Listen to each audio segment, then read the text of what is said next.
मेरी प्रिय बच्ची, कैसे हो तुम? मुझे पता है तुम अपने लक्ष्य को ढूंढकर उस ओर कार्य करने को बेताब हो रहे हो। ब्रह्मांड के आशीर्वाद का इंतजार कर रहे हो। तुम्हें इस समय कुछ बातों का ध्यान रखने की अत्यंत ही आवश्यकता होगी। गंभीर रूप से तुम्हें कोरी कल्पनाओं से बचना है। भूतकाल की बातें और भविष्य काल की चिंता तुम्हारे वर्तमान को खराब कर रही है। और जैसा कि मैं तुम्हें जानता हूं, तुम एक बेहद ही प्रतिभावान, होनहार और दिल से सच्चे इंसान हो। तुम जानना चाहते हो कि क्या सही है और क्या गलत है। साथ ही इस क्षण में, इस पल में तुम्हें क्या करना है। मेरे प्रिय बच्चे, इसलिए तुम्हारी तत्काल ऊर्जा से जुड़ने के लिए एक दिव्य फरिश्ता तुम्हारे घर में प्रवेश कर रहा है। यह तुम्हारी वर्तमान परिस्थितियों को देखते हुए तुम्हें पूरी तरह से मार्गदर्शन देने के लिए एक ऐसे लोक से आ रहा है। इसका संबंध तुमसे कई जन्मों पुराना है। यह तुम्हारा ही एक अंश है।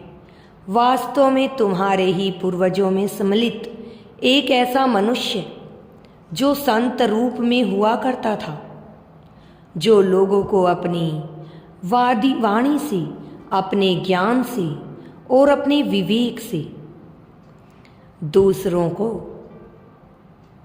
प्रकाशमय कर देता था। यह प्रकाश की वह जीती जागती मिसाल थी जिसके अनुयायी उन क्षणों में प्रत्येक मनुष्य को जानना चाहते। तुम परिचित थे और तुम इसे इतने भली भांति जानते थे कि तुमने उसका सानिध्य लिया। लेकिन मेरे बच्चे, तुम्हारे साथ सदैव कोई ना कोई चिंता जुड़ी रही, कोई ना कोई समस्या जुड़ी रही, जिसके चलते तुम उसका पूर्ण लाभ कभी उठा ना सके। लेकिन प्रकृति संतुलन बिठाना जानती है। हर काल अंधेरी रात के बाद एक सूरज अवश्य ही निकलता है, जो अपने प्रकाश से सभी को प्रकाशित कर देता है। न केवल वह चारों ओर रोशनी की नई उम्मीद की किरण लोगों से जगा देता है, जीत की, आगे बढ़ जाने की, समृद्धि की, सफलता की किरण को जगाकर वह मनुष्य के जीवन को आशीर्वाद, आशावान बनाए रख।